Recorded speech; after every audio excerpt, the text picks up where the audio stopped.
Hey, I don't know if you heard, but the Grio Daily has been nominated for a Webby Award. It's like an online Oscar or an internet Emmy, except, for this one, it's just not all white people winning all the awards, right? Like, they don't believe that Harry Styles is better than Beyonce. So, you get to choose. That's right. All you have to do is go to this link. Maybe it's up there or maybe it's down here. I don't know how your internet works. But just click on this link, vote for the Grio Daily, and if enough of you participate and enough of you vote for us, we win. But make sure you go vote because voting ends on April 20th. So go vote for the Grio Daily, and of course, we'll see you on the podcast. You are now listening to the Grio's Black Podcast Network, Black Culture Amplified. Would you rather have $1 million or 1,000 more dollars? Would you rather be able to jump 6 inches off the ground or 20 more inches off the ground? Well, I know what some of you are thinking, right? Like, if you don't have $1 million, of course you'd like to have $1 million. But what if you have 1.5 million? What if you have 2.5 million? Then 1,000 more is more dollars. And that's what we're going to talk about today. So I want to welcome you to the Grio Daily, the only podcast that will explain equity versus equality. So what's up, y'all? We're back again, back up in this mug. And today we're going to talk about one of the myths, one of the controversies right now, diversity, equity, and inclusion. That's all up in the news. They're basically outlawing it in Florida, making it against the law to actually be more inclusive. I guess they want to make it exclusive, like I guess whiteness is exclusive. We are also going to eliminate all DEI and CRT bureaucracies in the state of Florida. No funding, and that will wither on the vine. Today, we want to talk about not just that broad idea, but one of these things that you hear a lot, right, is the difference between equity and equality, right? And there's this kind of conservative myth that any attempt at equity is an attempt at what they call equality of outcome, right? So we don't want, what they're trying to say is, like, we'd rather have all students make B's than have the smart students make A's and then the poor students make C's or the mediocre students make C's. It's a straw man argument. We'll dismantle it during this podcast, but one of the ideas that is based on is the idea that, like, white people assume really honestly that they're smarter, right? So when you talk about diversity, equity, and inclusion, what they counter with is, well, it should all be based on merit, right? And ideally, theoretically, that would be cool, but that would also assume that how you got to a place is based on merit, right? And that's the difference between equity and equality, right? So, for instance, if you are a college administrator and you're trying to choose a student to enter, right?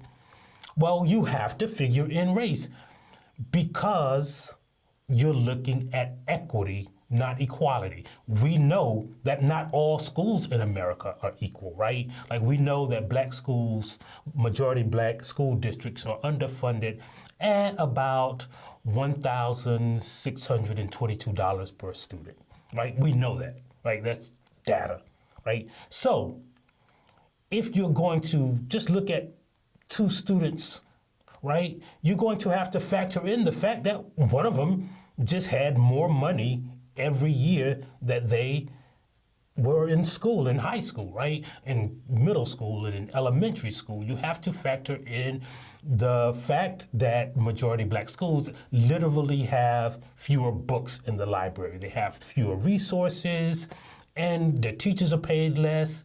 And you have to factor all of that in. You can't just walk in the door and say, well, I'm looking at these two pieces of paper, and so I'm going to judge them equally.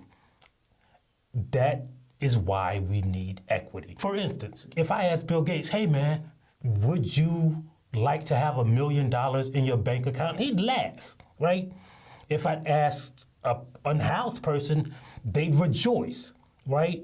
Because they are considering what they already have, right? And you have to consider the past in stuff like college admissions. You have to consider that we live in an unequal world when you are constructing school systems, when you are constructing admissions policies, when you are constructing hiring policies, for instance, right? You have to consider those things. And the point of this is not that you're trying to give people a leg up or help them out, right? It is not just about fairness. It is about making your product as good as it can be. And I might have told this story on this podcast before, but I always tell it.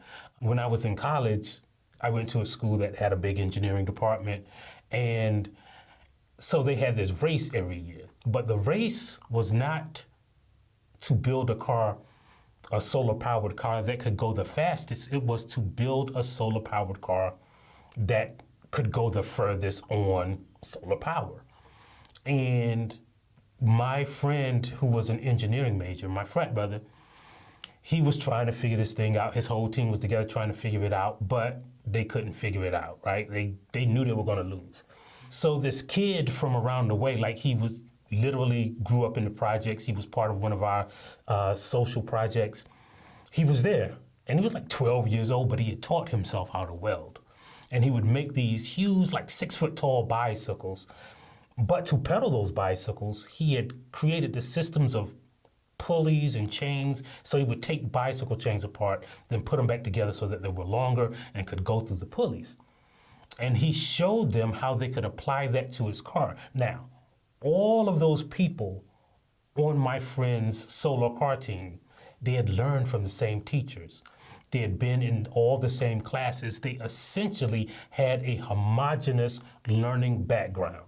So they weren't helping each other, right? What one knew, all knew, because they had the same background. And that one small difference, that one small bit of diversity solved their problem. But that kid was not an engineering student. He was just someone from a different background, and he made their product, their project, better. And that's how diversity works, and that's also how equity works, right? So imagine if you were a lifeguard, and there were two people drowning, right? And you said, well, which one should I save, right? Well, you can't make the choice, right, based on nothing. So you have to have some kind of metric or some kind of criteria. Well, one of those criteria should be the person's background, not their race or not their, ethnicity. But if one of those people could swim, right, you should consider that in which one you're going to help. Because if one could swim, you should go get the one who can't swim first, and then go get the one who can swim, because he could probably tread water or keep himself afloat longer. And that is the point of equity, considering all of the factors. Now, when you have constructed a society where the color of your skin, whiteness, gives you a social factor, you have to factor that in, right? You have to factor that in if you're hiring somebody for that solar team. Because if all your students are white or went to the Ivy League colleges, you're going to end up with all people who think the same way. If all of your people in your college all came from the same kinds of high schools, then you're going to have a student body that is just not more diverse, because the teachers, again, don't teach you just in class, right? You also learn from your fellow students. That's why you have group projects. That's why you have study groups, right? So diversity makes the product, in this case, a university or a college, better. And that's how equity works. And that's why, for instance, when you are talking about reparations, you have to consider the past. Because you have one group who has benefited from the racism that built America, and one group that has been put at a deficit, an economic, financial, educational, social, political deficit. When you're thinking about anything, when you're thinking about jobs, when you're thinking about, any aspect of life, you have to consider equity. And it is not trying to gerrymander or manufacture an outcome. It is an attempt to not just right wrongs, but to make things better, to make things work. And that is the difference between equity and equality. If you don't consider it, you're being unequal. And that's also why you have to watch this podcast, you have to download the app, you have to tell a friend about it, and you have to subscribe on whatever platform you listen to. And that's also why we leave you with another black saying. And today's black saying is, if I had $1 million, it wouldn't mean nothing if I already had two. Thank you for listening to the Grio Daily, and we'll see you next time. If you like what you heard, please give us a 5-star review, download the Grio app, subscribe to the show, and share it with everyone you know. Please email all questions, suggestions, and compliments to podcast@thegrio.com.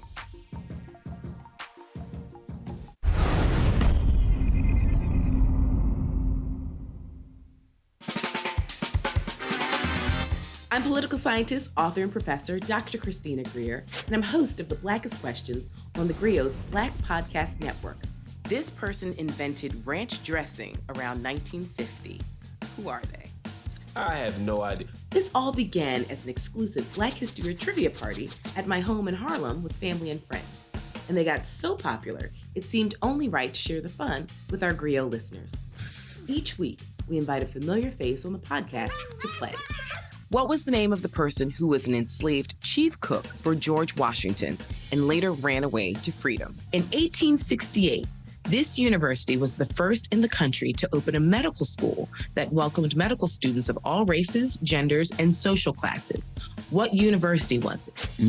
This is why I like doing stuff with you, because I leave educated. I was not taught this in Alabama public schools. Question number 3, you ready? Yes. Let me try to redeem myself. How did we go from Kwanzaa to these obscure? We got sport, darling. This is like the New York Times crossword from a Monday to a Saturday. Right or wrong, because all we care about is the journey and having some fun while we do it. I'm excited and also a little nervous. Oh, listen, no need to be nervous. And as I tell all of my guests, this is an opportunity for us to educate ourselves, because Black history is American history. So we're just gonna have some fun. Listen, some people get 0 out of 5, some people get 5 out of 5. It doesn't matter. We're just gonna be on a little intellectual journey together. LaToya Cantrell? That's right, Mayor LaToya Cantrell. Hercules Posey. Born in 1754, and he was a member of the Mount Vernon slave community, widely admired for his culinary skills. I'm going to guess Afro-punk. Close. It's Afro Nation. So last year, according to my research, it's Samuel Wilson, aka Falcon. Wrong.